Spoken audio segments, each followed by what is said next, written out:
সুপ্রিয় বাংলাদেশ উন্মুক্ত বিশ্ববিদ্যালয়ের শিক্ষার্থী সকলের প্রতি আন্তরিক শুভেচ্ছা অভিনন্দন জ্ঞাপন করে বাংলাদেশ উন্মুক্ত বিশ্ববিদ্যালয়ের বিবিএসএস প্রোগ্রামের ছাত্রছাত্রীতে আমার আন্তরিক শুভেচ্ছা অভিনন্দন।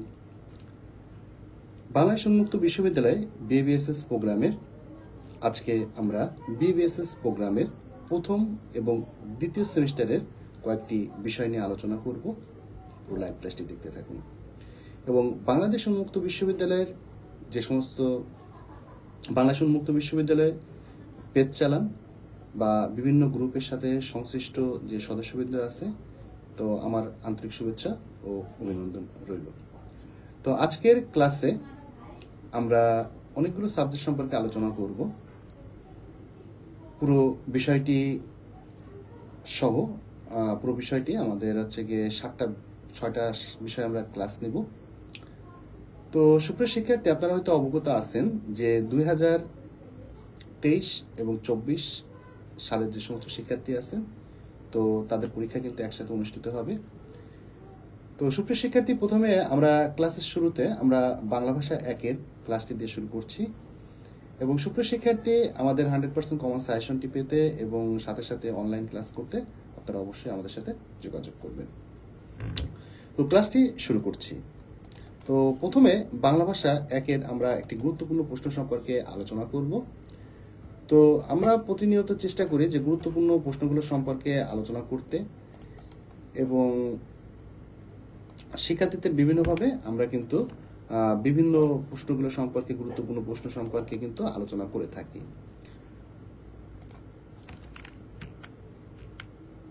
তো আজকে আমরা যে বাংলা ভাষা 1-এর যে গুরুত্বপূর্ণ প্রশ্নের সম্পর্কে আলোচনা করব, তো এই প্রশ্নটি হচ্ছে বঙ্গভাষা কবিতার ভাববস্তু ও শিল্পমূল বিচার করুন। তো প্রশ্নটা কিন্তু 2023 এবং 24 সালের প্রথম সেমিস্টারের যে সমস্ত শিক্ষার্থী রয়েছেন তাদের জন্য কিন্তু অত্যন্ত গুরুত্বপূর্ণ একটি প্রশ্ন। তো একটা প্রশ্ন কিন্তু বিভিন্নভাবে ঘুরিয়ে পেঁচে কিন্তু প্রশ্ন দিতে পারে। তো সেক্ষেত্রে কিন্তু অবশ্যই করে আপনারা প্রশ্ন সম্পর্কে একটু বেশি ভাবে প্রশ্নটা সম্পর্কে একটু জানার চেষ্টা করবেন এবং প্রশ্নটা কি বিষয়ে জানতে যাচ্ছে সেই বিষয় সম্পর্কে আপনারা কিন্তু অবগত হবেন। এবং একটা প্রশ্ন কিন্তু বিভিন্নভাবে ঘুরিয়ে পেঁচে কিন্তু প্রশ্ন সাধারণত হয়ে থাকে, যেহেতু এটা আপনাদের সৃজনশীল প্রশ্ন না, এবং যে প্রশ্ন দেওয়া থাকবে সেই প্রশ্নের সঠিকভাবে উত্তর দিতে হবে। তো আজকে যে প্রশ্নটা আলোচনা করব এটা বিগত অনেক বছরের প্রশ্নটা দিয়েছে এবং এই প্রশ্নটা কিন্তু অত্যন্ত গুরুত্বপূর্ণ একটি প্রশ্ন। বঙ্গভাষা কবিতার ভাববস্তু ও শিল্পমূল বিচার করুন। বাংলা সাহিত্য এবং বাঙালির জাতীয় জীবনে এক যুগ সন্ধিক্ষণে মাইকেল মধুসূদন দত্তের আবির্ভাব হয়। অর্থাৎ যখনই মাইকেল মধুসূদন দত্তের প্রয়োজন ছিল, তো তখনই কিন্তু মাইকেল মধুসূদন দত্ত কিন্তু আবির্ভাব হন। তিনি আধুনিক যুগের কিন্তু প্রবর্তক। এদিক থেকে তাকে বিপ্লবী কবি হিসেবে গুরুত্ব প্রদান করা হয় এবং বাংলা সাহিত্যের ইতিহাসে মহাকাব্য ধারার সূত্রপাত কিন্তু তিনি কিন্তু প্রথম কিন্তু করেন। এছাড়াও তিনি সনেট রচনা ও অমিত্রাক্ষর ছন্দের প্রবর্তনের মধ্যে দিয়ে বাংলা গদ্যে একটি অমূল্য শাখার সৃষ্টি করেন। এখন আমরা আলোচনা করব বঙ্গভাষা কবিতার ভাববস্তু এবং শিল্পমূল সম্পর্কে আমরা আলোচনা করব। বঙ্গভাষা কবিতার ভাববস্তু হচ্ছে বাংলা সাহিত্যের অমূল্য রত্নভাণ্ডার আবিষ্কার। অর্থাৎ বাংলা সাহিত্যের যে অমূল্য রত্নভাণ্ডার রয়েছে, অর্থাৎ এই রত্নভাণ্ডার বলতে কিন্তু সোনা দানা হীরা মানিক্য এগুলো না, এই রত্নভাণ্ডার বলা হচ্ছে যে সাহিত্যের যে রত্নভাণ্ডার রয়েছে, তো এই রত্নভাণ্ডার আবিষ্কার এবং কবিসত্তার যে প্রকাশ, এই কবিসত্তার প্রকাশ। আধুনিক যুগের সূত্রপাতের সঙ্গে সঙ্গে সুদীর্ঘ দিনের ঐতিহ্যময় বাংলা কাব্যধারার অমূলক পরিবর্তন সাধিত হয় যখন মাইকেল মধুসূদন দত্ত এই বাংলা কাব্যে প্রবেশ করেন এবং পাশ্চাত্য আদর্শে অনুপ্রীত হয়ে নতুন কবিতা ধারা কিন্তু তখনই তার হাত ধরে কিন্তু উন্মেষ ঘটেছিল। বাংলা সাহিত্যের আধুনিক যুগের বৈচিত্র্যময় সাহিত্য সৃষ্টি ইংরাজি সাহিত্যের কিন্তু প্রত্যক্ষ একটা ফল। সেই সময় বাঙালি সমাজ পাশ্চাত্য আদর্শে অনুপ্রাণিত হয়ে ওঠে। অর্থাৎ মাইকেল মধুসূদন দত্তের যে আত্ম আবিষ্কার, সেই আত্ম আবিষ্কারের মধ্যে কি হয় যে সমাজের পাশ্চাত্য আদর্শে তারা কি হয়ে ওঠে, অনুপ্রাণিত হয়ে ওঠে। মাইকেল মধুসূদন দত্তের বঙ্গভাষা কবিতার মধ্যে কবির যে আত্মোপলব্ধি ঘটেছে তা মূলত গোটা বাঙালি জাতির নবজাগরণ বা রেনেসাঁস। অর্থাৎ তিনি কিন্তু বাঙালি কাব্যের কিন্তু নবজাগরণ বা রেনেসাঁস কিন্তু তিনি কিন্তু ঘটিয়েছিলেন। কবি পাশ্চাত্য সাহিত্যের আদর্শে অনুপ্রীত হয়ে ইংরাজি ভাষায় কাব্য রচনা করেন। অর্থাৎ কবি এই বাংলা ভাষাকে অবজ্ঞা করে তিনি পাশ্চাত্যের যে সাহিত্য, এই সাহিত্যের অনুপ্রীত হয়ে ইংরাজি ভাষায় তিনি কিন্তু কাব্য রচনা করেন। কবি পাশ্চাত্যে যে ভাষা অবলম্বন করেছিলেন, তো মাতৃভাষা বাংলায় পরবর্তী সে মনোনিবেশ দেন। তাই এই উপলব্ধি বাঙালি জাতির উপলব্ধি। বাঙালি জাতি তার দেশ, ভাষা, সাহিত্যের সন্ধান পায়। অর্থাৎ এই মাইকেল মধুসূদন দত্তের হাত ধরে কিন্তু বাঙালি জাতি কি পায়, যে এই সাহিত্যের হচ্ছে গিয়ে দেশ, ভাষা এবং সাহিত্যের সন্ধান কিন্তু পায়। তার ফলে বাংলা সাহিত্যের ভান্ডার হয়ে ওঠে পরিপূর্ণ, এগিয়ে গেছে সমৃদ্ধির দিকে, এবং এই বাংলা ভাষা সমৃদ্ধির দিকে কিন্তু এগিয়ে গেছে। কবির এই আত্মোপলব্ধি থেকে প্রমাণিত হয় যে শুধুমাত্র মাতৃভাষার দ্বারাই মানুষ মুক্তির পথ খুঁজে পায় এবং আত্মবিকাশ ঘটে। বঙ্গভাষা কবিতা সনেট রীতিতে গঠিত। অর্থাৎ সনেট রীতি বলতে বোঝানো হচ্ছে যেটা 14 পঙ্ক্তিতে বোঝানো হচ্ছে। তো সনেট রীতিতে বোঝানো বলছে 14। প্রথম 8 লাইনকে বলা হচ্ছে অষ্টক, এবং পরের 7 লাইনকে বলা হচ্ছে কি সপ্তক বলা হচ্ছে।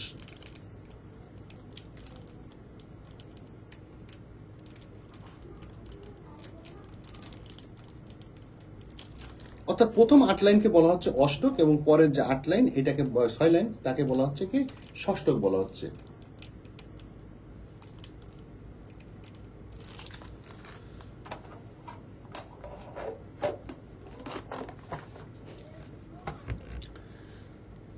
সনেট কবিতা রচনার মাধ্যমে তিনি বাংলা কাব্য শাখার একটা নতুন শাখার সৃষ্টি করেন।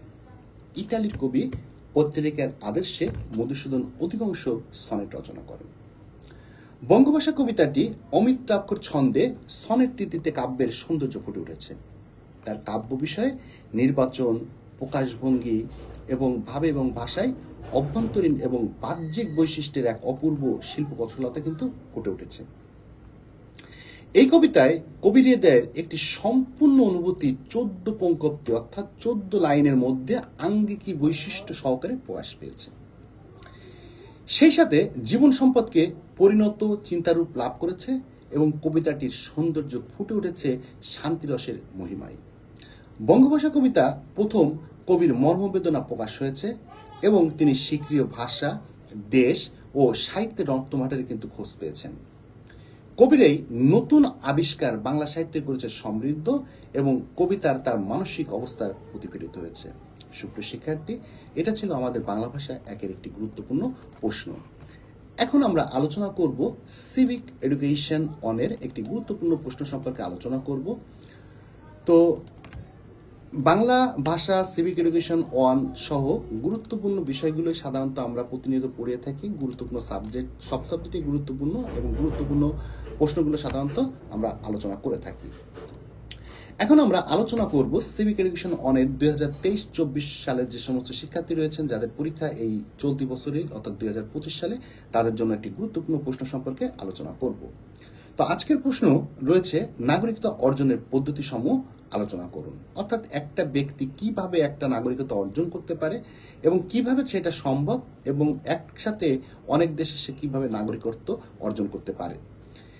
নাগরিকতা বলতে কি বোঝায় এবং নাগরিকতা অর্জনের বিভিন্ন পদ্ধতি সমূহ আলোচনা করুন। অর্থাৎ একটা প্রশ্ন বিভিন্নভাবে আসতে পারে। রাষ্ট্র গঠনের একটি পূর্ব শর্ত হচ্ছে জনসমষ্টি। অর্থাৎ রাষ্ট্র গঠন করতে গেলে আপনার থাকতে হবে একটা জনসমষ্টি থাকতে হবে।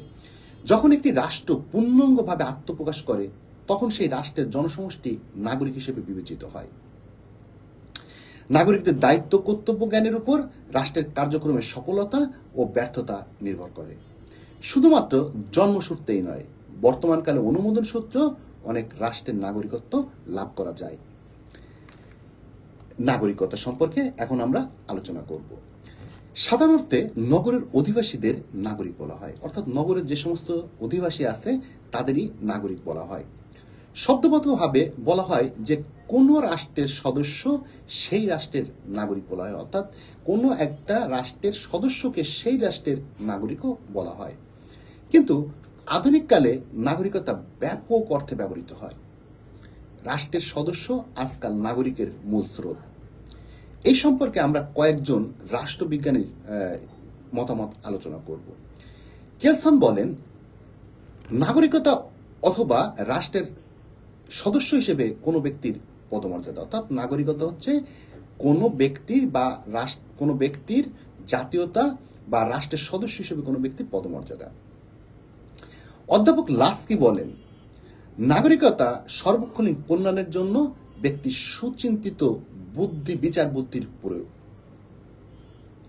বর্তমানকালে যে ব্যক্তি রাষ্ট্রে স্থায়ীভাবে বসবাস করে, রাষ্ট্রের প্রতি আনুগত্য স্বীকার করে, রাষ্ট্র কর্তৃক প্রদত্ত সামাজিক এবং রাজনৈতিক অধিকার ভোগ করে, বিনিময়ে রাষ্ট্রের প্রতি সে দায়িত্ব কর্তব্য পালন করে, তাকেই নাগরিক বলা হয়। একটি সমাজের সদস্য হিসেবে মানুষের যে রাজনৈতিক মর্যাদা ভোগ করে, তাই নাগরিকতা। নাগরিকতা অর্জনের পদ্ধতি। নাগরিকতা অর্জনের একাধিক পদ্ধতি রয়েছে। সাধারণত দুইটি পদ্ধতিতে নাগরিকতা অর্জন করা যায়। এক নম্বর হচ্ছে জন্মসূত্রে নাগরিকতা অর্জন, দুই নম্বর হচ্ছে অনুমোদন সূত্রে নাগরিকতা অর্জন। জন্মসূত্রে নাগরিকতা অর্জন, যারা জন্মগতভাবে নাগরিকতা অর্জন করে তাকেই জন্মসূত্রে নাগরিক বলা হয়। দুইটি মূল নীতির দ্বারা জন্মসূত্রে নাগরিকতা নির্ধারণ করা হয়। এই নীতিগুলো হলো, এক নম্বর হচ্ছে জন্মনীতি, দুই নম্বর হচ্ছে জন্মস্থান নীতি। জন্মনীতি, এই নীতি অনুসারে সন্তান সন্ততির নাগরিকতা তাদের পিতামাতার নাগরিকতা অনুসারে হয়ে থাকে। এক্ষেত্রে শিশু কোন রাষ্ট্রে জন্মগ্রহণ করলো এটা বড় কথা না, সে কোন পিতামাতার সন্তান এখানে সেটা বিবেচ্য। যেমন ফ্রান্সে কোনো দম্পতি যদি সন্তান জন্মগ্রহণ করে চীন বা রাশিয়ায়, তবে এই নীতি অনুসারে সেই সন্তানকে ফ্রান্সের নাগরিক হতে হবে। খ নম্বর যে পয়েন্টটি রয়েছে, জন্মস্থান নীতি। এই নীতি অনুসারে সন্তান সন্ততির নাগরিকতা তার জন্মস্থান দ্বারা নির্ধারিত হয়।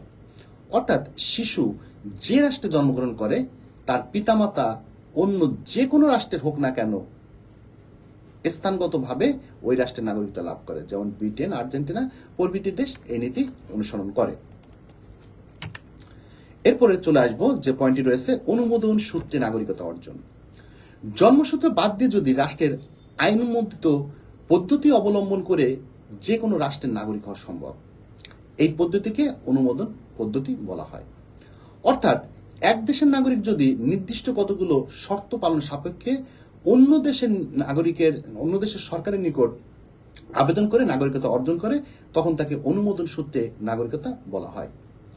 নিম্নে যে সকল পদ্ধতি দ্বারা নাগরিকতার অনুমোদন লাভ করা যায় সেই সম্পর্কে আমরা আলোচনা করব। এক নম্বর হচ্ছে বিবাহ। কোন স্ত্রীলোক যদি অন্য কোনো রাষ্ট্রের কোনো পুরুষকে বিবাহ করে, তবে সে তার স্বামীর দেশের নাগরিকতা গ্রহণ করতে পারে। খ নম্বর যে পয়েন্টটি রয়েছে, বসবাস। কোন নির্দিষ্ট সময় পর্যন্ত অন্য রাষ্ট্রের মধ্যে বসবাস করে সে দেশের নাগরিকত্ব লাভ করা যায়। অর্থাৎ নির্দিষ্ট সময় পর্যন্ত যদি সে সেই রাষ্ট্রে বসবাস করে, তাহলে সে সেই রাষ্ট্রের নাগরিক হতে পারবে। এই ক্ষেত্রে ইংল্যান্ড ও ফ্রান্সে কমপক্ষে 5 বছর বসবাস করতে হয়। এরপর হচ্ছে চাকরি গ্রহণ। কোন দেশের সরকারি কাজে নিয়োগ লাভ করে ও নাগরিকতা অর্জন লাভ করা যায়। অর্থাৎ সরকারি কোনো কাজে যদি আপনি নিয়োগ লাভ করেন, সেক্ষেত্রেও কিছু কিছু দেশে নাগরিকতা অর্জন করা যায়। এরপর হচ্ছে সম্পত্তি ক্রয়। অন্য দেশের স্থাবর বা অস্থাবর সম্পত্তি ক্রয়ের মাধ্যমেও নাগরিকতা অর্জন করা যায়। পোষ্য গ্রহণ। কোন নাগরিক যদি অন্য কোনো দেশের অনাথ শিশুকে পোষ্য হিসেবে গ্রহণ করে, অর্থাৎ যাদের বাচ্চা কাচ্চা নাই বা বাচ্চা কাচ্চা আছে, এমন কোন নাগরিক যদি অন্য কোনো দেশের কোনো বাচ্চাকে দত্তক হিসেবে গ্রহণ করে বা পোষ্য হিসেবে গ্রহণ করে, তবে ওই নাগরিক অর্থাৎ ওই পোষ্য হিসেবে গ্রহণ করে, তবে সেই পোষ্য সন্তান ওই নাগরিকের অর্থাৎ তার নতুন পিতামাতার দেশের নাগরিকত্ব লাভ করে। এরপর হচ্ছে মঞ্জুরির মাধ্যমে। কোনো বিদেশি যদি কর্তৃপক্ষ নিকট উক্ত রাষ্ট্রের নাগরিকতার জন্য আবেদন করে, আর কর্তৃপক্ষ যদি সেই আবেদন মঞ্জুর করে, তাহলে সে সেই দেশের নাগরিকতা অর্জন করতে পারে। স্বীকৃয় ইস্তা। দেশ বিভাগের সময় কোন নাগরিক স্বীকৃয় ইচ্ছামতো নাগরিকতা লাভ করতে পারে। পরিশেষে বলা যায় যে কোন ব্যক্তি যে পদ্ধতিতে নাগরিকতা অর্জন করুক না কেন, নাগরিকগণ রাষ্ট্রীয় স্বার্থকে বৃহত্তর স্বার্থরূপে বিবেচনা করতে অনুপ্রীত হয়, অর্থাৎ নিজ কর্তব্য সুচারুভাবে পালন করে অধিকার ভোগ করবে। সুপ্রিয় শিক্ষার্থী, এটা ছিল আমাদের সিভিক এডুকেশন 1 এর একটি গুরুত্বপূর্ণ প্রশ্ন। এখন আমরা আলোচনা করব সিভিক এডুকেশন 2 এর একটি গুরুত্বপূর্ণ প্রশ্ন সম্পর্কে। বাংলাদেশের গ্রামীণ সমাজ কাঠামোর প্রকৃতি সম্পর্কে বর্ণনা করো অথবা বাংলাদেশের সমাজ ব্যবস্থার বর্ণনা দিন। বাংলাদেশের গ্রামীণ সাংস্কৃতিক সমাজ ব্যবস্থাকে কিভাবে প্রভাবিত করে বিশ্লেষণ করুন। সমাজ কাঠামো হলো আন্তঃব্যক্তির সম্পর্ক বা ব্যক্তি কর্তৃক গঠিত শ্রেণী বা গোষ্ঠীর মধ্যকার সম্পর্ক। বাঙালির জাতীয় গ্রামীণ জীবনের পারস্পরিক সম্পর্ক সামাজিক, রাজনৈতিক, সাংস্কৃতিক প্রতিষ্ঠান সমূহের মধ্যে প্রকাশিত হয়। তাই বাংলাদেশের গ্রামীণ সমাজ কাঠামোর প্রকৃতি জানতে হলে গ্রামীণ সমাজ কাঠামোর প্রকৃতি জানা একান্ত প্রয়োজন। গ্রামীণ সমাজ কাঠামোর প্রকৃতি। বাংলাদেশের গ্রামীণ সমাজ কাঠামোর প্রকৃতি বর্ণনা করতে হলে গ্রামীণ সমাজের অর্থনৈতিক অবস্থা, ক্ষমতা বন্টন ও নেতৃত্ব, সামাজিকরণ, আচার অনুষ্ঠান এবং গ্রাম্য সমাজের স্তরবিন্যাস ইত্যাদি বিষয়ে আলোচনা করার প্রয়োজন। এখন এই বিষয়গুলো সম্পর্কে আমরা আলোচনা করব। 1 নম্বর হচ্ছে কি অর্থনৈতিক অবস্থা। বাংলাদেশের গ্রামীণ সমাজ ব্যবস্থা কৃষি জমি হলো প্রধান অর্থনৈতিক সম্পদ। অর্থাৎ বাংলাদেশের যে সমাজ ব্যবস্থা, এখানে কৃষি জমি হলো প্রধান অর্থনৈতিক সম্পদ। তাই কৃষি জমি এবং জমির মালিকানাকে কেন্দ্র করে গ্রামীণ সমাজের সদস্যদের মধ্যে গড়ে ওঠে আর্থিক সামাজিক সম্পর্ক। এই সামাজিক সম্পর্ক গ্রামীণ সমাজের মূল অঙ্গ হিসেবে চিহ্নিত। জমি এবং জমির মালিককে কেন্দ্র বর্গাদার, বর্গাদারদের মধ্যে বর্গা চাষির সাথে বর্গা চাষির, প্রান্তিক জমির মালিকের মালিকের সাথে চাষির সম্পর্ক বা অন্যান্য উচ্চ শ্রেণীর মানুষের সাথে ভূমিহীনদের খুবই ঘনিষ্ঠ বা বন্ধুত্বপূর্ণ বন্ধন সৃষ্টি হয়। 2 নম্বর যে পয়েন্টটি আছে ক্ষমতা বন্টন ও নেতৃত্ব। বাংলাদেশের গ্রামীণ সমাজে মাতব্বর বা মোড়ল পরিলক্ষিত হয়।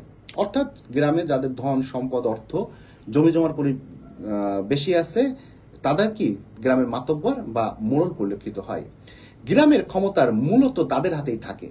সাধারণত গোল মিটিং, নির্বাচন, রিলিফ বন্টন, গ্রামবাসীদের সাথে সরকারি কর্মচারীদের সম্পর্ক স্থাপন, বিভিন্ন সামাজিক অনুষ্ঠান ইত্যাদি বিষয়ে তাদের ক্ষমতা কি হয়ে থাকে, ব্যবহৃত হয়ে থাকে।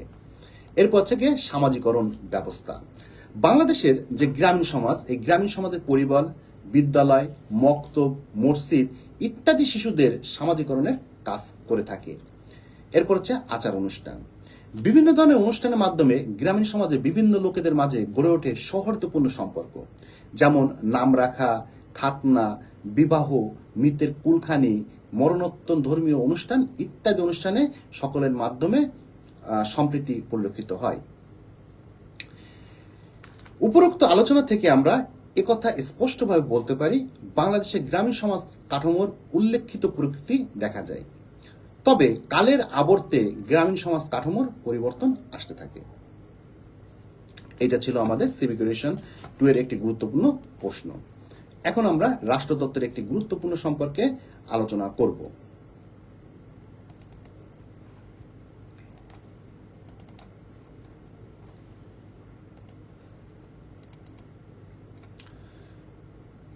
রাষ্ট্রতত্ত্ব কি? আশীর্বাদবাদী এবং পরীক্ষালব্ধ রাষ্ট্রতত্ত্ব ব্যাখ্যা করুন। প্রথমে আমরা রাষ্ট্রতত্ত্বের সংজ্ঞা সম্পর্কে আলোচনা করব।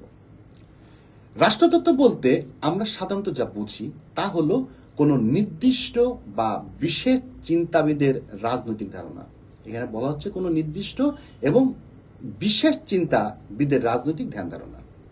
দার্শনিক সক্রেটিস, প্লুটো, অ্যারিস্টটল এর ভিন্ন মাত্রিক সংযোজনের রাষ্ট্রীয় মতবাদ গড়ে ওঠে। রাষ্ট্রের মতবাদের রাষ্ট্রতত্ত্ব বলা হয়। এখন আমরা রাষ্ট্রতত্ত্ব সম্পর্কে কয়েকজন রাষ্ট্রবিজ্ঞানীর বক্তব্য আলোচনা করব। হারম্যান হেলারির মতে রাষ্ট্রতত্ত্বে রাষ্ট্রের স্থিতিশীল পর্যায়গুলো সম্পর্কে আলোচনা করে। আর্নেস্ট বার্গারের মতে রাষ্ট্রতত্ত্ব বিভিন্ন চিন্তাবিদদের চিন্তাধারা এবং গবেষণা মাত্র। এটি তাদের সমসাময়িক কালের বাস্তব ঘটনাবলী হতে বহুদূরে অবস্থান করতে পারে। সুতরাং রাষ্ট্রতত্ত্ব মূলত রাজনৈতিক ঘটনাবলীর ব্যাপক সুবিন্যাস ও সাধারণ সিদ্ধান্তে উপনীত হওয়ার একান্ত প্রচেষ্টা বিশেষ। আদর্শবাদী রাষ্ট্রতত্ত্ব। আদর্শবাদী রাষ্ট্রতত্ত্ব মূলত কতিপয় আদর্শ এবং মূল্যবোধ এবং রাজনৈতিক আচার আচরণের উপর প্রতিষ্ঠিত। রাষ্ট্রবিজ্ঞানের বিশাল অংশ জুড়ে রয়েছে আদর্শবাদী রাষ্ট্রতত্ত্ব। অনেক রাষ্ট্রবিজ্ঞানী এই অংশটিকে রাষ্ট্রের দর্শন বলেও আখ্যায়িত করেন। এখন আমরা আলোচনা করব প্রায়োগিক বা পরীক্ষালব্ধ রাষ্ট্রতত্ত্ব সম্পর্কে। প্রায়োগিক বা পরীক্ষালব্ধ রাষ্ট্রতত্ত্বের ভিত্তি হচ্ছে পরীক্ষা নিরীক্ষা, পর্যবেক্ষণ ও অভিজ্ঞতা।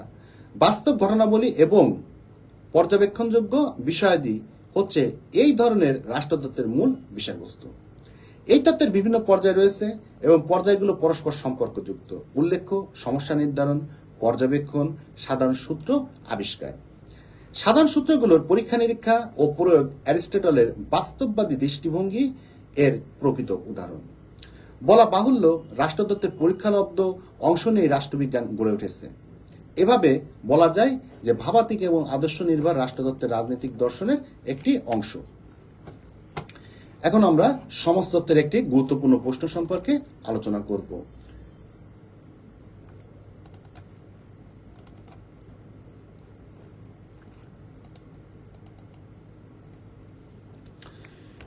সমাজবিজ্ঞানের সাথে রাষ্ট্রবিজ্ঞান, নৃবিজ্ঞান ও সমাজ মনোবিজ্ঞানের সম্পর্কে আলোচনা করুন, অথবা সমাজবিজ্ঞানের সাথে সামাজিক নৃবিজ্ঞান, সমাজ মনোবিজ্ঞানের পারস্পরিক সম্পর্ক আলোচনা করুন। সমাজবিজ্ঞান হচ্ছে রাষ্ট্রবিজ্ঞান, নৃবিজ্ঞান ও মনোবিজ্ঞান সম্পর্কে অত্যন্ত গভীর। রাষ্ট্রবিজ্ঞান আলোচনা করে রাষ্ট্রের নাগরিকের অধিকার ও কর্তব্য নিয়ে, নৃবিজ্ঞানী আলোচনা করে মানুষের সংস্কৃতি নিয়ে এবং মনোবিজ্ঞান আলোচনা করে নাগরিকদের মানসিকতা নিয়ে। সমাজবিজ্ঞানের সাথে রাষ্ট্রবিজ্ঞানের সম্পর্ক। সমাজবিজ্ঞানের সাথে রাষ্ট্রবিজ্ঞানের সম্পর্ক এখন আমরা আলোচনা করব। 1 নম্বর হচ্ছে আলোচ্য বিষয়ের দিক থেকে। রাষ্ট্রবিজ্ঞানের মূল আলোচ্য বিষয় হলো রাষ্ট্র। এটি একদিকে রাষ্ট্রের গড়ন, বৈশিষ্ট্য, উদ্দেশ্য, ভূমিকা নিয়ে আলোচনা করে, অন্যদিকে এটি রাষ্ট্রের বসবাসকারী নাগরিকদের অধিকার ও কর্তব্য নিয়েও আলোচনা করে। পক্ষান্তরে সমাজবিজ্ঞানের মূল আলোচনার বিষয় হচ্ছে সমাজ এবং সমাজের সকল মানুষ নিয়ে। উভয় সম্পর্কে আলোচনা 2 নম্বর যে পয়েন্টটি আছে। একজন ব্যক্তি একাধারে নাগরিক, সামাজিক তথা সমাজের সদস্য। তাই রাষ্ট্রবিজ্ঞান যেখানে ব্যক্তির রাজনৈতিক জীবন এবং রাষ্ট্রের সাথে তার সম্পর্ক আলোচনা করে, সমাজবিজ্ঞান সেখানে ব্যক্তির সামাজিক জীবন এবং সমাজের বিভিন্ন প্রতিষ্ঠান, দল, গোষ্ঠীর সাথে সম্পর্ক আলোচনা করে, স্বার্থ রক্ষায় আলোচনা করে। সমাজবিজ্ঞান ও রাষ্ট্রবিজ্ঞান যদিও আলাদা বিষয়, তথাপি উভয় রাষ্ট্র, সমাজ এবং সমাজের লোকজনদের স্বার্থ রক্ষায় কাজ করে।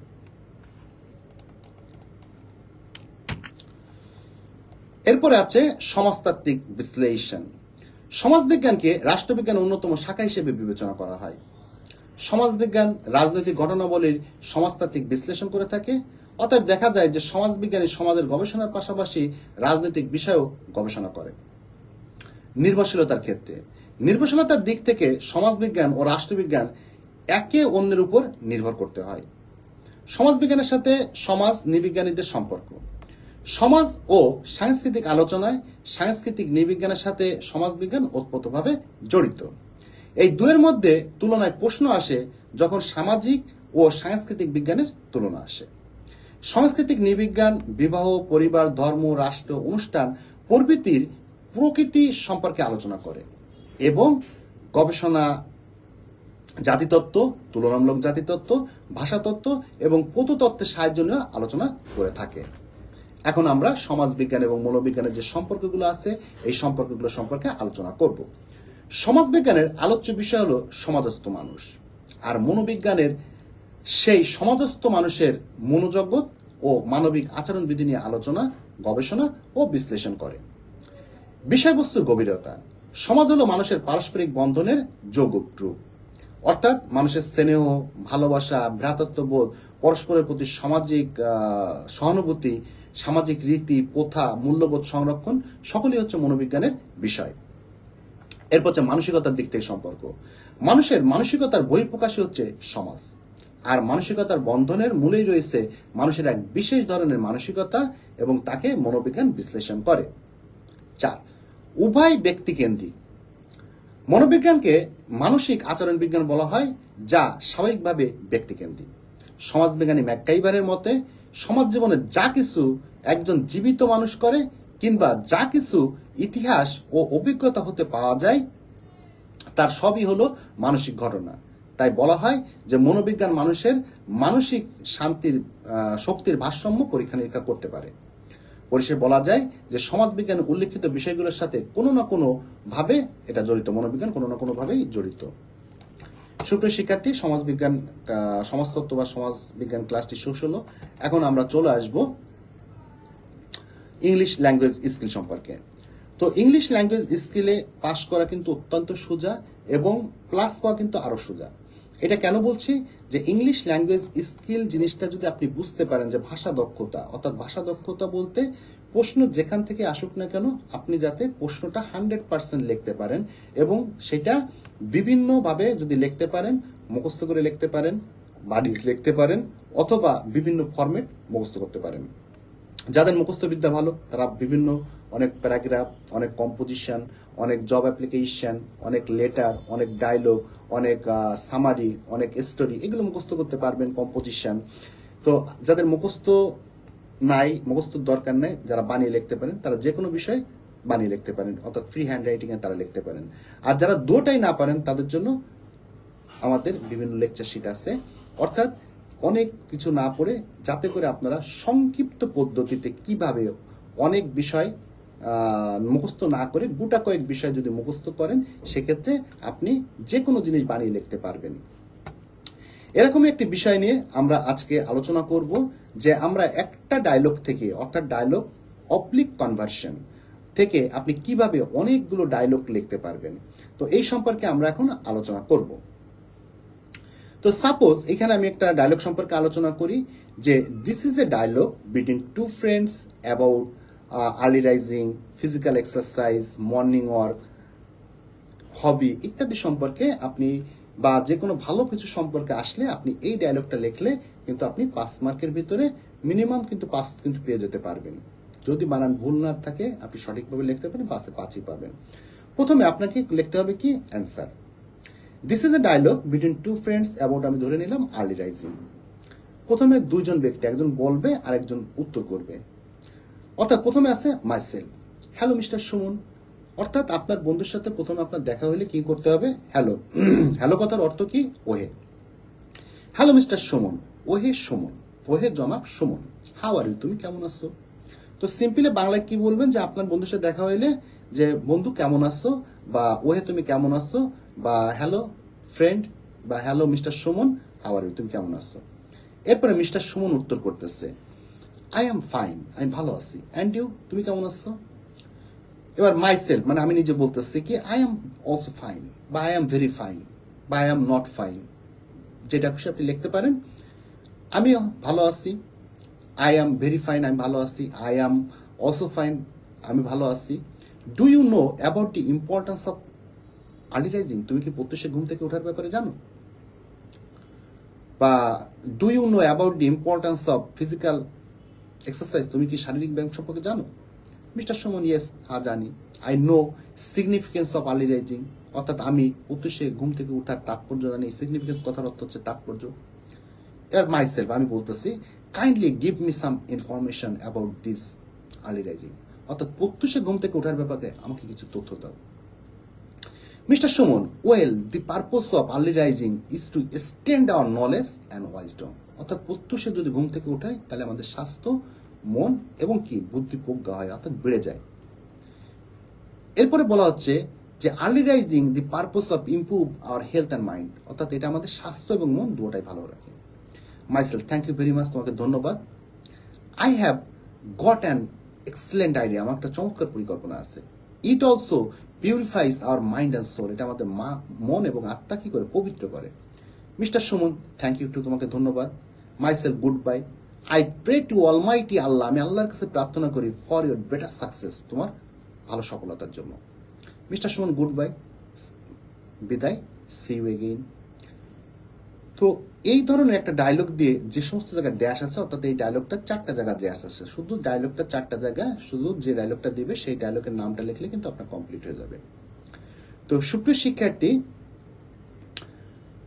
যে সমস্ত শিক্ষার্থী পড়ালেখা অনেক মুখস্থ হয় না, বুঝতে পারেন না, মুখস্থ বিদ্যা কম, বুঝার বিদ্যা কম, সেই সমস্ত শিক্ষার্থীদের আমাদের বিভিন্ন লেকচার শিট রয়েছে ইংলিশ ল্যাঙ্গুয়েজ স্কিলের পরে, এবং সাথে করে আমরা গুটি কয়েক প্রশ্ন সাধারণত পড়িয়ে থাকি পরীক্ষার পূর্ণ প্রস্তুতির জন্য।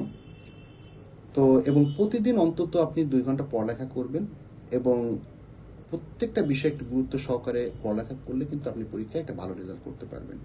যে সমস্ত শিক্ষার্থী এমবিএ করতে চাচ্ছেন, যে ডিগ্রি পাশের পরে, সে সমস্ত শিক্ষার্থীর অবশ্যই কিন্তু একটা ভালো গ্রেড পয়েন্ট লাগবে, 2.65 2.75 এরকম গ্রেড পয়েন্ট লাগবে। অর্থাৎ পরীক্ষায় যদি ডি পেলেন তো এই মার্কটা কিন্তু নট সাফিসিয়েন্ট, আপনার জন্য কিন্তু ভালো না। তো ভালো করে পড়ালেখা করুন, ভবিষ্যতে ভালো ডিগ্রি চাকরি ক্ষেত্রে কিন্তু ভালো রেজাল্টের গুরুত্ব কিন্তু অপরিসীম। সুপ্রিয় শিক্ষার্থী, আমাদের শতভাগ কমন সাজেশনটি এবং অনলাইন ক্লাস করার জন্য অবশ্যই করে আমাদের ডিসক্রিপশনে যে নাম্বারটি আছে সরাসরি যোগাযোগ করুন অথবা হোয়াটসঅ্যাপে কল করতে পারেন। আমি অনিমেষ দাস, আজকের মতো বিদায়। সকলে ভালো থাকবেন, সুস্থ থাকবেন এই কামনায়, ধন্যবাদ।